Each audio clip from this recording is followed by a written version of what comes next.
अरिहन्ताणं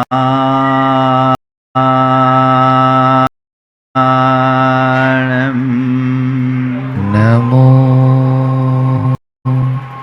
अरिहन्ताणं नमो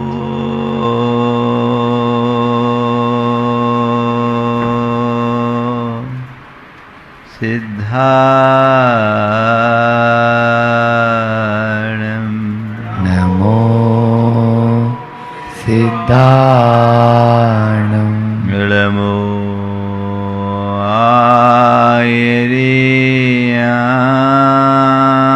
आयर्याणं नमो आयर्याणं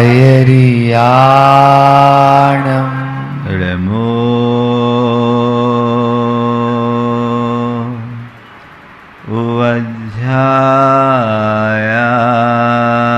उवज्झायाणं नमो उवज्झायाणं नमो लोये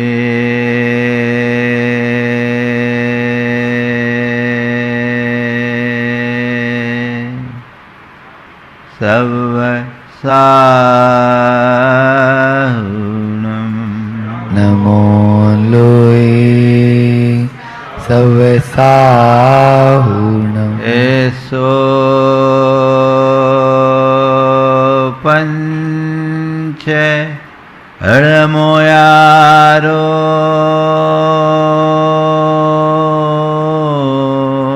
ऐसो पंच नमो यारो संवपाव पणाशनो सवपाव पणासनो मंगलालं च सवेसिं मंगलानं च सवेसिं पढ़मं हो मंगलम अडमम होय मंगलम। जय बोलो देवादिदेव 1008 श्री भगवान महावीर स्वामी की जय जय। अहिंसा परमो धर्म की जय। परम पूज आचार्य गुरुवर श्री विद्यासागर जी महाराज की जय। परम उपकारी परम पूज्य मुनि श्री 108 प्रमाण सारे जी महाराज की।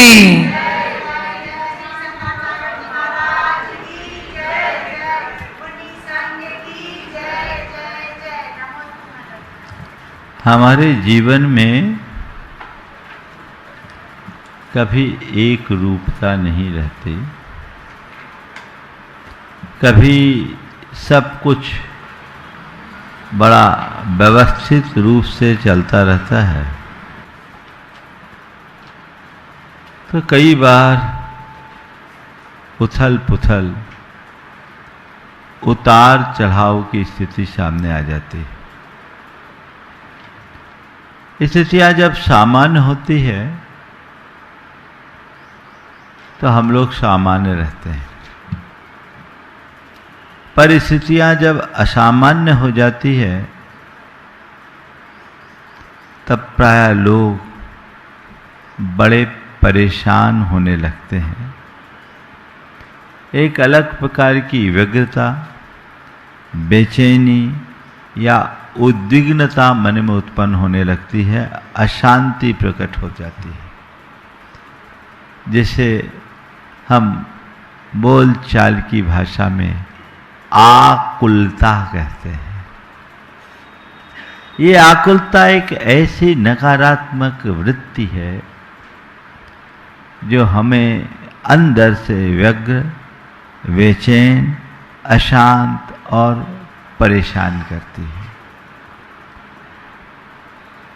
हमारे जीवन का मूल लक्ष्य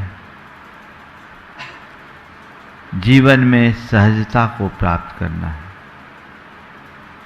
हम जितना भी धर्म कर्म करते हैं वह सब उसी सहजता की प्राप्ति के लिए करते हैं। अपने जीवन में वैसी सहजता और सरलता बनी रहनी चाहिए, पर प्रायः देखने में ऐसा आता है कि हम धर्म करते हुए भी सहज नहीं रह पाते। हमारी साधना मूलतः निराकुलता की साधना है। हम लोग ये 2 पंक्तियां छैडालाकार की अक्सर दोहराते हैं। आत्म को हित है सुख सो सुख, आकुलता बिन लय। आकुलता शिव माही न ताते, शिव मग लाग्यो चाहिए। अगर तुम्हें सुख चाहिए तो आकुलता से मुक्त होना होगा। आकुलता अपने आप में दुख है, और जितनी प्रगाढ़ आकुलता होगी उतना दुखी रहोगे, और उसमें तुम्हारा संसार बढ़ेगा। यदि मुझसे पूछो तो मैं कहूंगा आकुलता ही बंधन है और निराकुलता ही मुक्ति। मुक्ति और कुछ नहीं। अपने चित्त को पूरी तरह आकुलता से मुक्त कर लेना ही मुक्ति है। अंदर कुछ भी हो, सहजता बनाए रखना, स्थिरता बनाए रखना। पर ऐसा होता नहीं। हमारे मन में पलने वाले अज्ञान, मोह, आसक्ति या हमारे चित्त की अपेक्षाएं हमें बहुत ज़्यादा आकुल करती है, व्यग्र और बेचैन करती है। हम कोई भी काम करने के बाद उसके परिणाम को लेकर अक्सर परेशान रहते हैं, और उससे हमें अशांति तो मिलती ही है, हमारी योग्यताएं भी प्रभावित होती है, क्षमता भी कुंठित होती है, और व्यवहार भी बिगड़ जाता है। अपनी योग्यता को सही बनाए रखने के लिए, अपनी क्षमताओं का भरपूर उपयोग करने के लिए, और अपने जीवन को हमेशा सहज और प्रसन्न बनाए रखने के लिए हमें आकुलता से मुक्त होना जरूरी है। निराकुलता को अपने जीवन का लक्ष्य बनाइए। तो कैसे आए? जब हम हर स्थिति में सहजता लाने की स्थिति में आ जाए। कुछ भी हो, सहज रहो। सहजता में निराकुलता है, और जब जब हम आकुलित होते हैं, असहज हो जाते हैं। 4 स्थितियां हैं जिनमें हमें सहज होने की जरूरत है। आकुलता कब आती है? जब हमारे मन के विरुद्ध कुछ होने लगता है ना? जब जब मन के विरुद्ध कुछ भी होता है, हमारे मन में आकुलता उत्पन्न होने लगती है, होती है। संसार में शायद ही ऐसा कोई व्यक्ति होगा जिसके मन के विरुद्ध कभी कुछ ना हुआ हो। है क्या? कभी नहीं। मन की इच्छाएं अनंत है, और मन के अनुकूल सब चीजें हो जाए, ये किसी के हाथ में नहीं है। लेकिन जो चीजें घट रही हैं, अपने मन को उसके अनुकूल बना ले, ये सबके हाथ में है ना? मन के विरुद्ध प्रसंग घटने पर मन व्याकुल होता है। मन के विरुद्ध परिस्थिति निर्मित होने पर मन व्याकुल होता है। कोई मन के विरुद्ध व्यवहार करे तो मन में आकुलता होती है, और मन के विरुद्ध कोई परिणाम घट जाए तो मन में आकुलता होती है। इन्हीं चारों पर आज थोड़ी सी बात आप सबसे करूंगा। मन के विरुद्ध प्रसंग घट गया, ऐसा प्रसंग जो आप नहीं चाहते, वो प्रसंग घट जाए तो आप क्या करते हैं? असहज हो जाते हैं, परेशान होते हैं। अब क्या करें, अब ऐसा हो गया, ऐसी घटना घट गई, ऐसी बात आ गई, अब हम क्या करें? होता है। संत कहते हैं वो तो घट चुका, जो घटना घटनी थी वो घट चुकी, जो होना था वो हो चुका, अब परेशान होने से क्या होगा? उसको स्वीकार करो, स्वीकार करो और सहज रूप से स्वीकार करो। मनोनुकूल प्रसंग नहीं है, ठीक है, हो गया, घटना घटनी थी घट गई, होना था सो हो गया। हम उसको नजरअंदाज भी तो कर सकते हैं और उसको बर्दाश्त भी तो कर सकते हैं। कुछ भी हो जाए, हो जाने दो की वृत्ति अगर मन में आ गई तो कोई आकुलता होगी नहीं ना। अब देखिए आप लोगों की आकुलता कैसी होती है। कोई काम सोच करके बैठे हैं और आपने सोचा था ये ऐसा हो जाएगा और जैसा सोचा परिणाम उसके विपरीत आ गया, अब क्या होगा? हाँ, व्याकुल होगा। एक आदमी ने अपनी बेटी के विवाह के लिए सोचा अच्छा घर मिल जाए, अच्छा वर मिल जाए। संयोगतः जैसा सोचा था उससे अच्छा मिल गया। अच्छा घर मिले, अच्छा वर मिले, जैसा सोचा था उससे अच्छा मिल गया और उसने सामने वाले के पास अपनी क्षमता से बढ़कर अपना प्रस्ताव रख दिया। यद्यपि सामने वाले को उसकी कोई अपेक्षा नहीं थी, पर आजकल तो ये भी होता है ना, अपना स्टेटस दिखाने के चक्कर में क्षमता से बढ़कर के अपना प्रस्ताव रख दिया। सामने वाले ने भी सोचा भाई अगले की बस की होगी इसलिए बोल रहा है। अब इसने क्या सोचा, हमारा एक प्लाट है उसे बेच देंगे और जो हमने कहा है उसकी पूर्ति हो जाएगी। अब प्लाट कोई ऐसी चीज तो है नहीं कि अभी गए और जाके बेच दो। 1.5 महीने बाद विवाह होना है और प्लाट बिक नहीं रहा है, कमिटमेंट बड़े कर दिए। अब क्या करें? सामने वाला परेशान, एक तरफ विवाह की तैयारी का दबाव और दूसरी तरफ पैसों की तंगी। अब क्या करें? प्लाट नहीं बिक रहा है, प्लाट नहीं बिक रहा है। कई लोगों के पास गया, कोई मंत्र तंत्र के चक्कर में भी पड़ गया कि कैसे ही मेरा प्लाट बिक जाए। जुड़ा हुआ था।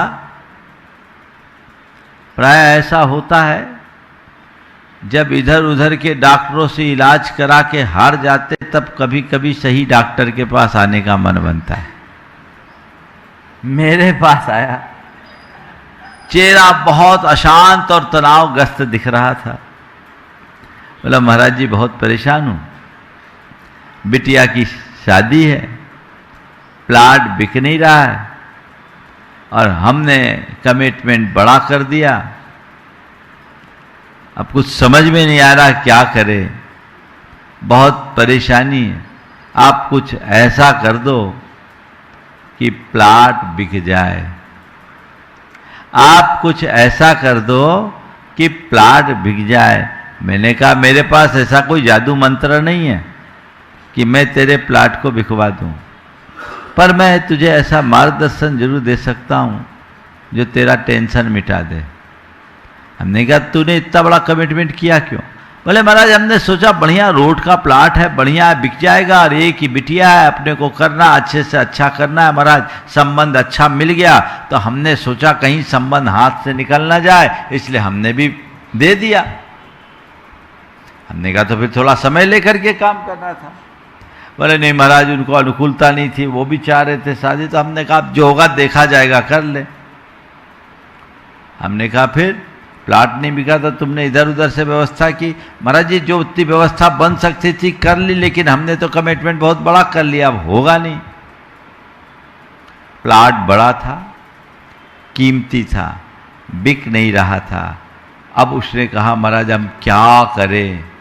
हमने कहा बताओ तुम्हारे रिश्तेदार कैसे। बोले भले आदमी, भले आदमी है। हमने कहा अपने मन का सारा अहंकार एक तरफ रखो, अपनी प्रतिष्ठा को बाजार में दांव पर लाने की जगह जाओ, अपने भावी रिश्तेदार के पास अपने प्लाट का कागज़ लेकर के चले जाओ और कह दो कि मैंने जो कमिटमेंट किया था इस भाव से किया था, लेकिन अभी मैं कर नहीं पा रहा हूँ और अब मेरी इज्जत आपके हाथ में है, ये प्रॉपर्टी आप लीजिए और अब आप बताइए मुझे क्या करना है। महाराज वो क्या सोचेगा। बोले वो जो सोचेगा सोचेगा, अब तुम्हारे पास इसके अलावा कोई चारा नहीं है। तुम दूसरे तीसरे के पास जाओगे, बात और फैलेगी, मन में तनाव बढ़ेगा, आकुलता भी बढ़ेगी, हासिल कुछ भी नहीं होगा। और मैं जानता था उनके रिश्तेदार को, बड़ा भला आदमी है, तुम्हें जरूर कोऑपरेट करेगा। वो व्यक्ति गया, बहुत सकुचाते हुए गया, और जब अपनी स्थिति को स्पष्ट किया, सामने वाले ने कहा आपको ये बात पहले ही बोल देनी थी तो शायद इतना परेशान होने की ज़रूरत नहीं थी। आपकी और मेरे भीतर की बात है, आपकी बेटी अब आपकी बेटी नहीं मेरे घर की बहू बनने जा रही है, तो आप हमारे समधी हो रहे हो, तो आपकी प्रतिष्ठा भी मेरी प्रतिष्ठा के समान है। आपको ये कागज़ भी यहाँ देने की ज़रूरत नहीं है, आप जाइए, जैसा आपने सोचा है उससे अच्छा होगा। सारी व्यवस्थाएं मैं कर रहा हूँ, आपको देखने की भी ज़रूरत नहीं। उस आदमी ने उदारतापूर्वक सारी व्यवस्थाएं की और सारा काम हो गया। उसके चैन में चैन आई। हालांकि विवाह के 3-4 महीने बाद वो प्रॉपर्टी बिक गई, वो अगले को पैसे भी दे दिया और अनुरोध पूर्वक दिया, आग्रह पूर्वक दिया, वो ले लिया, लेकिन टेंशन मिट गई। आकुलताएं हम खुद पालते हैं अपने अपेक्षाओं का विस्तार करके। संत कहते हैं इतनी अपेक्षाएं ही अपने अंतरंग में ना पालो जो तुम्हें परेशान करे। इसके बावजूद भी कई बार ऐसा प्रसंग आ जाता है तो उसे सहज भाव से स्वीकार कर लो। कर्म का उदय, जो है जैसा घट रहा है घट जाने दो। अपनी तरफ से कोई बात न करने के बाद भी ऐसी बात बन जाए उसे नजरअंदाज करो। कभी आकुल होंगे क्या? कोई भी कुछ भी कैसा भी प्रसंग आ जाए, हाँ ठीक है, मन के विरुद्ध प्रसंग घटा है, घट जाने दो, मन शांत रहेगा। मन के विरुद्ध परिस्थितियों के निर्मित होने पर हम परेशान रहते हैं, होते हैं। परिस्थितियां तो परिस्थितियां हमेशा एक सी नहीं रहती, रही है क्या? संसार के किसी कोने में 24 घंटे का दिन नहीं होता और संसार के किसी कोने में 24 घंटे की रात नहीं। रात होगी तो दिन भी होगा, दिन हो तो रात भी है, और इसी में प्रकृति का सौंदर्य है ना। तो दिन है तो दिन भी बीतने वाला है, रात है तो रात भी बीत जाने वाली है। अच्छा है वह भी व्यतीत होने वाला है और बुरा है वह भी व्यतीत होने वाला है। अच्छा आया है वह भी कर्म का योग है, बुरा है वह भी कर्म का योग है। दोनों अच्छे और बुरे में जिनके हृदय में क्षमता रहती है वह कभी आकुलता नहीं करता। कर्म के सिद्धांत पर विचार करने वाला कभी व्याकुल नहीं होता, चाहे उसके सामने कैसी भी जटिल और विषम परिस्थिति क्यों ना हो जाए, वो विपदाओं में भी मुस्कुराता है। और ये कला अपने अंदर आनी चाहिए। विषम से विषमतम परिस्थिति में भी अपने अंदर स्थिरता बनाए रखने की क्षमता हमारे जीवन की सबसे बड़ी उपलब्धि है। चाहे कुछ भी घट जाए, चाहे कुछ भी हो जाए, मुझे अपनी सहजता और स्थिरता को खंडित नहीं होने देना है। अच्छा ये बताओ, कुछ उल्टा घटने से आप उल्टी प्रतिक्रिया करोगे तो क्या वो सीधा हो जाएगा? बोलो, उल्टा घट गया और प्रतिक्रिया उल्टी करने से वो सीधा नहीं होगा, अभी तो और अधिक उलझ जाएगा। उल्टा घटा है और मन ठीक रखो, उसकी प्रतिक्रिया सीधी करो तो उस उलझन से भी सुलझने की सामर्थ्य बढ़ेगी। प्रतिकूल परिस्थिति बने, कोई भी ऐसी परिस्थिति हो, ठीक है, स्वीकार कर लो, ठीक है, स्वीकार कर लो। जीवन में कई बार ऐसा होता है, परिस्थितियां हमारे विरुद्ध हो जाती है, हम उससे परेशान नहीं हो। मेरे संपर्क में एक ऐसा व्यक्ति जिसको उसके भाई ने बहुत बड़ा धोखा दिया, भाई पर अंधा विश्वास रखने वाला व्यक्ति अपने पुत्र के व्यामोह में फंसकर सारी संपत्ति हथिया लिया, उसे कुछ भी नहीं दिया, रहने को एक 5000 वर्ग फुट का मकान भर उसके पास था और इसके साथ थोड़ी सी लायबिलिटी और दे दी। इतनी बड़ी घटना, धोखा, विश्वासघात सामान्य व्यक्ति के लिए बहुत कष्टकर था, लेकिन दाद देनी पड़ेगी उस व्यक्ति की। उसके मन में रंच मात्र आकुलता नहीं हुई, वो थोड़ा भी परेशान नहीं हुआ। उसने इस घटना को सुना, उससे लोगों ने कहा कि तुम अपने भाई पर केस कर दो। उसने कहा, चंद रुपयों के पीछे जिसे मैंने पिता की तरह पूजा, उस भाई पर केस करने से अच्छा मैं मर जाना पसंद करूंगा। उसने कहा, कुछ नहीं, भाई ने ऐसा किया, इसका मुझे कोई खेद नहीं है। मुझे तो लगता है जरूर मैंने पहले कभी उनके साथ ऐसा किया होगा, आज उसका कर्ज उतर रहा है, मेरा अकाउंट सेटल हो रहा है। और चलो, भैया ने हमें कम से कम एक मकान तो दिया, वह भी नहीं देते तो आज मैं रोड पर आ जाता।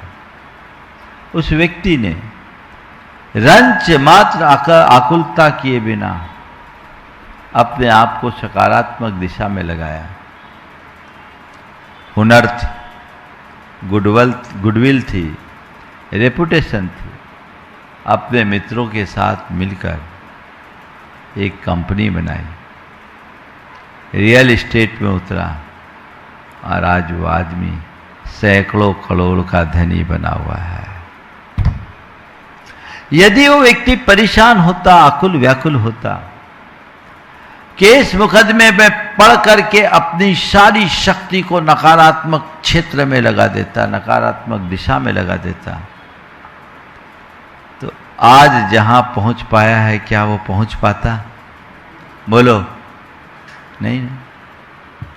मैं आपसे कहता हूं, आपने इतना तत्व ज्ञान पाया, आप रोज प्रवचन सुनते हो, अपने जीवन व्यवहार में उसे उतारोगे कब? जब भी कोई प्रतिकूल संयोग बने, स्वीकार करो। जब भी कोई प्रतिकूल परिस्थिति हो, सामना करो। संयोग है, ठीक है, उसको स्वीकार करना है। परिस्थितियां ऐसी बनी है, उसका सामना करना है। अगर कर्म सिद्धांत के विश्वासी होगे, सोच सकारात्मक बनेगी, तो कोई भी संयोग कैसे भी बन जाए विचलित नहीं होगे। तो उसे सहज रूप से स्वीकार करोगे, तुम्हारे चेहरे पर हमेशा मुस्कान ही दिखेगी। मेरे संपर्क में एक ऐसे व्यक्ति जिनकी बिटिया, जिनके दोनों हाथ ऐसे टेढ़े, दोनों पैर टेढ़े, एकदम डिसेबल, हर समय डिसेबल, और उसके साथ साथ चीखती चिल्लाती भी है। वो उनकी पूरी सेवा करते। कभी उन्होंने अपने मन की पीड़ा किसी के सामने प्रकट नहीं की। मैंने एक दिन ऐसे ही पूछा तो उन्होंने कहा, महाराज जी, मैंने एक ही बात जाना है कि मैं इस बिटिया की जितनी सेवा लिखा कर लाया हूँ मुझे करना है, और ये बिटिया इस सेवा के निमित्त से मेरी तपस्या का निमित्त बन रही है। मैं उसे उस रूप में देखता हूँ, मैं इसे कभी बोझ नहीं मानता, और यही मानता हूँ कि ठीक है, मेरी बिटिया आज लाचार है, मेरी बिटिया आज चीखती चिल्लाती है, पर कम से कम किसी को काटती तो नहीं है। एक ऐसी भी मेरे मित्र की बेटी है, उसके साथ तो ये स्थिति है कि चीखने चिल्लाने के साथ जो सामने आ जाए उस पर आक्रामक हो जाती है, उसको काटने का प्रयास करती है।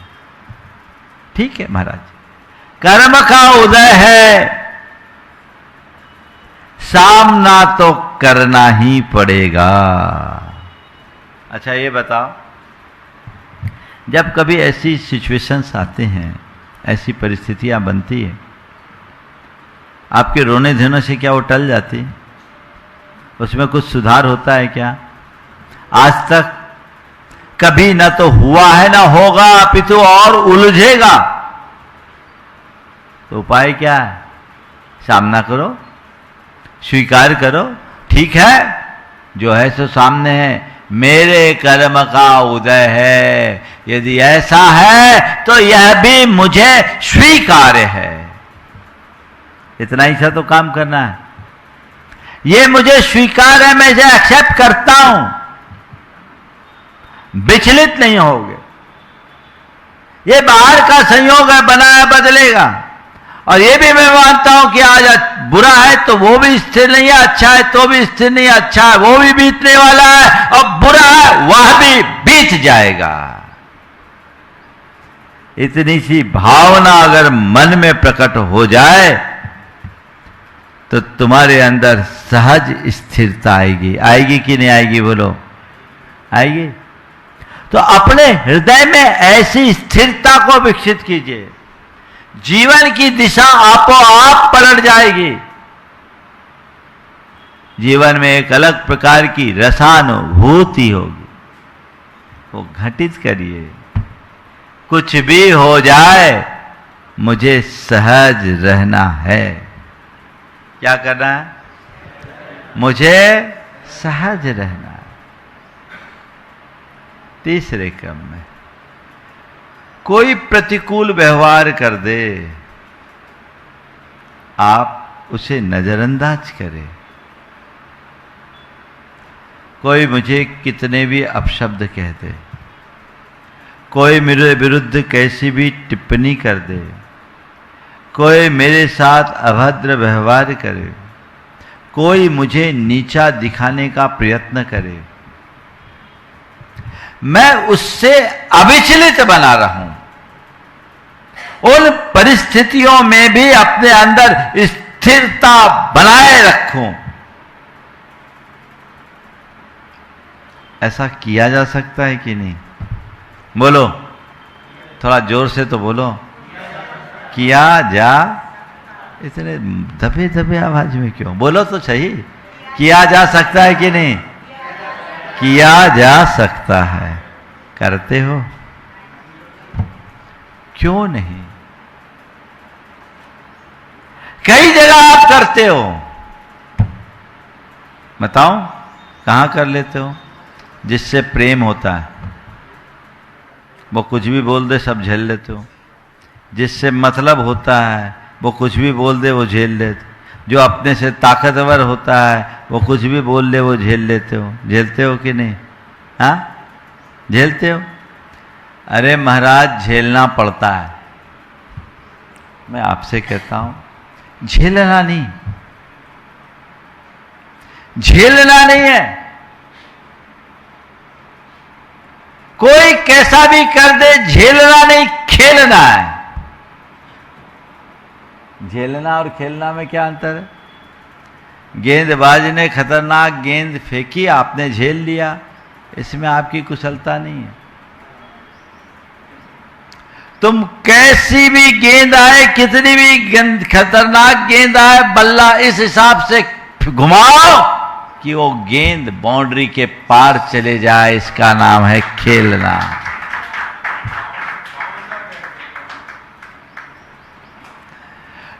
झेलो मत, खेलो।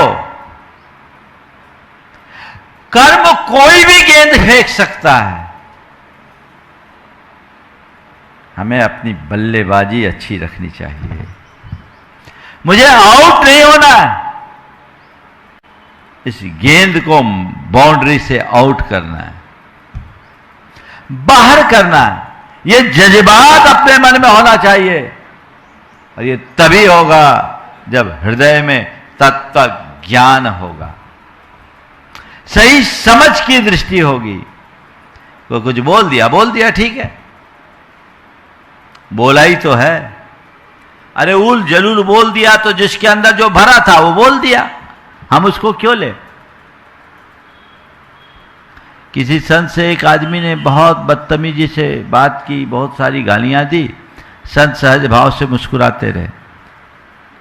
उनके शिष्य ने कहा, गुरुदेव आपसे इतना उल्टा पुल्टा बोला और आप इतने प्रतापी साधु, आप चाहते तो उसको एक चुटकियों में भस्म कर सकते थे, आपने कुछ बोला क्यों नहीं?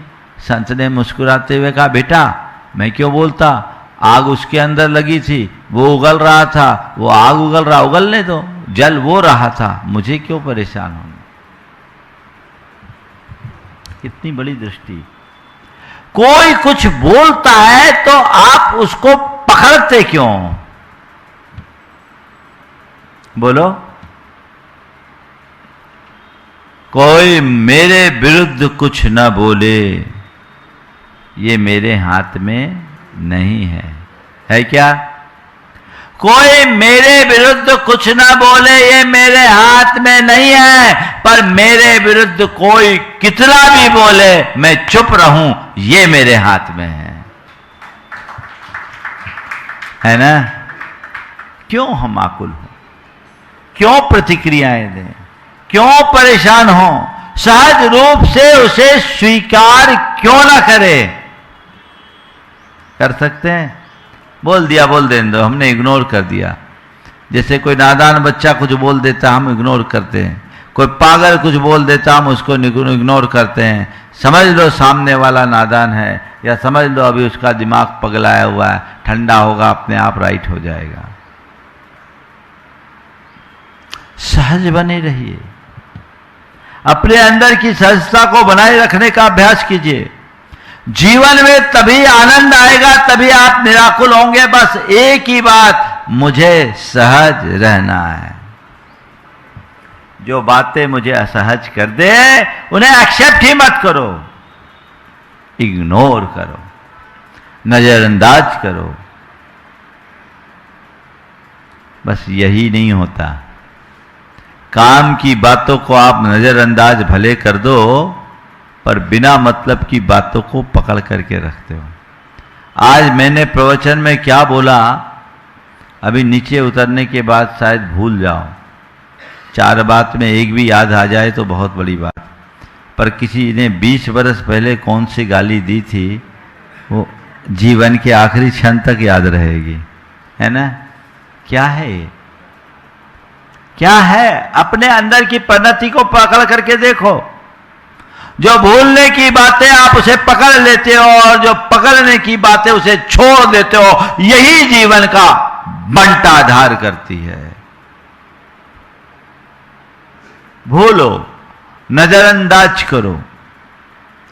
जो मुझे आकुल बनाए, जिससे मेरे हृदय में व्यग्रता और बेचैनी हो, जिससे अशांति पले, मुझे उसे नजरअंदाज करना है। इतना ही तो काम करना है।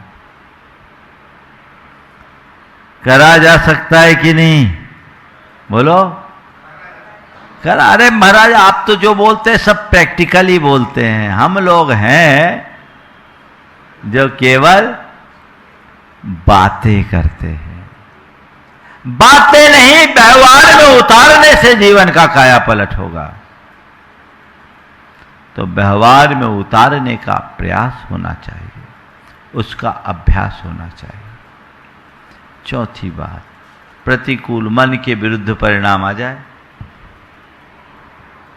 अब रिजल्ट निकलना था, हमने तो सोचा था यूपीएससी में इस बार मेरा सिलेक्शन हो जाएगा, रह गए। क्या हो गया?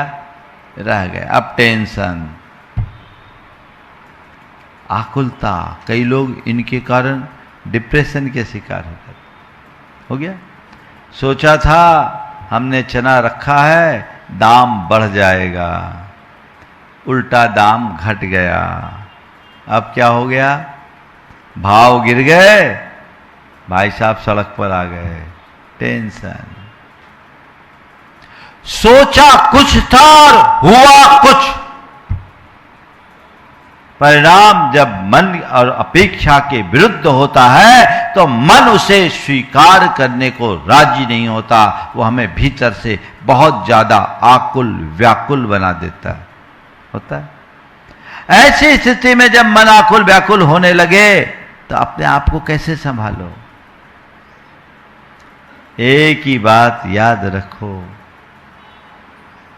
मेरे हाथ में प्रयास है, परिणाम नहीं।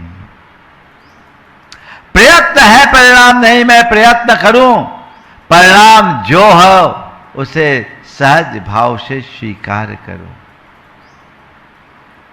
परिणाम जो भी आए उसे सहज भाव से स्वीकार करो। परिणाम को अगर हम स्वीकार करना शुरू कर देते हैं तो फिर कभी कोई दिक्कत नहीं। ठीक है भैया, आगे देखेंगे, इस बार नहीं तो अगली बार देखेंगे, थोड़ा धैर्य रखेंगे। मेरे कर्म का उदय है, मन के विरुद्ध परिणाम आया है, मुझे उसे स्वीकार करना है, और स्वीकार करने के अतिरिक्त मेरे पास और कोई दूसरा उपाय भी नहीं है ना? आप स्वीकार कर पाते हो? बहुधा ऐसा होता है कि हम सोचते कुछ है और होता कुछ है। संत कहते हैं अगर इसे एडजस्ट कर लोगे तो आनंद में रहोगे, और नहीं कर पाओगे तो परेशान रहोगे। तो कैसा भी उल्टा परिणाम हो, अपने अंदर के भावों को अच्छा बनाए रखने की कोशिश करो। अपनी ओर से कभी ऐसा करो नहीं कि कुछ गलत हो जाए, पर अगर गलत होता है तो उसे स्वीकार करने में रंच मात्र विलंब मत करो। निराकुल होने का केवल यही एक मार्ग है, और ये सब चीजें आपके जीवन में सहज आएगी। कुछ मत कीजिए, भावना योग कीजिए।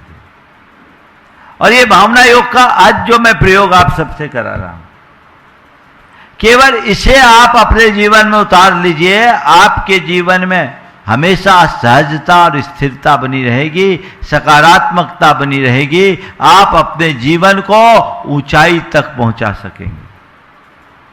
इससे पहले की भावना योग की बात करूं, कल का दिन आप लोगों के लिए विशेष दिन है, रविवार है।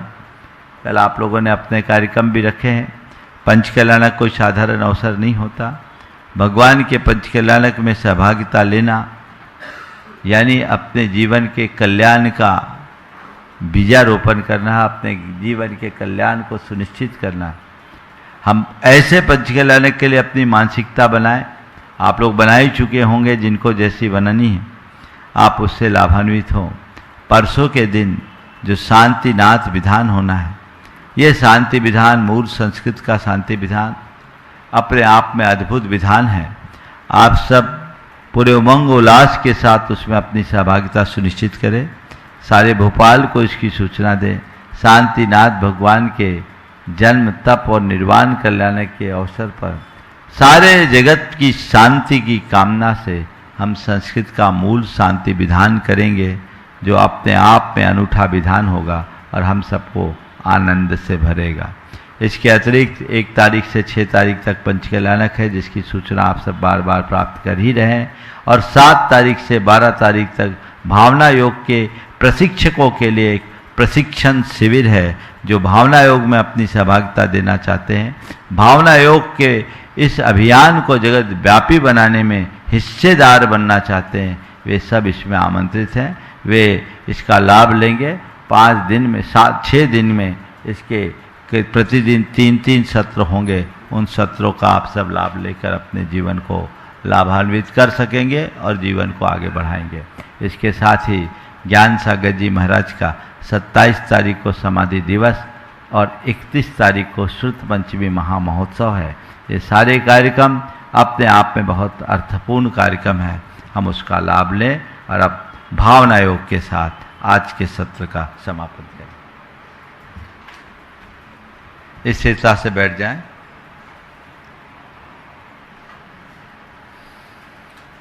हे प्रभु, आपके चरणों में कोटि कोटि वंदन, कोटि कोटि वंदन, कोटि कोटि आभार। कोटि कोटि आभार। हे प्रभु, हे प्रभु, मुझ में ऐसी समझ जगा दो कि मैं हर स्थिति में सहज रह सकूं। हे प्रभु, मुझ में ऐसी समझ जगा दो कि मैं हर स्थिति में सहज रह सकूं। हे प्रभु, मुझ में ऐसी दृष्टि भर दो कि मैं सहज रह सकूं, मैं सहज रह सकूं, मैं सहज रहूं, मैं सहज रहूं, मैं सहज रहूं, मैं सहज रहूं, मैं शांत रहूं, मैं शांत रहूं, मैं शांत रहूं, मैं शांत रहूं, मैं शांत रहूं, मैं शांत रहूं, मैं शांत रहूं, मैं शांत रहूं। हे प्रभु, मैं सहज रहूं, मैं शांत रहूं, मैं सकारात्मक रहूं, मैं सकारात्मक रहूं। मैं सकारात्मक। हे प्रभु, बीते दिन में मैंने न जाने कितनी बार आवेग में आकर अपनी सहजता को खंडित किया, औरों से दुर्व्यवहार किया, मन में आकुलता भरा। इसका मुझे घोर पश्चाताप है। मैं उसकी निंदा करता हूँ और उसका परित्याग करता हूँ। हे प्रभु, मेरे आकुलतापूर्ण व्यवहार से जिस किसी का भी दिल दुखा हो, कष्ट पहुँचा हो, उन सभी से मैं हृदय से क्षमा मांगता हूँ। अपनी ओर से उन्हें क्षमा करता हूँ। अपनी ओर से उन्हें क्षमा। वे भी मुझे क्षमा करे। हे प्रभु, मुझे सहज रहना है, मुझे सहज रहना है, मुझे सहज रहना है, मुझे सहज रहना है, मुझे सहज रहना है, मुझे सहज रहना है, मुझे सहज रहना है।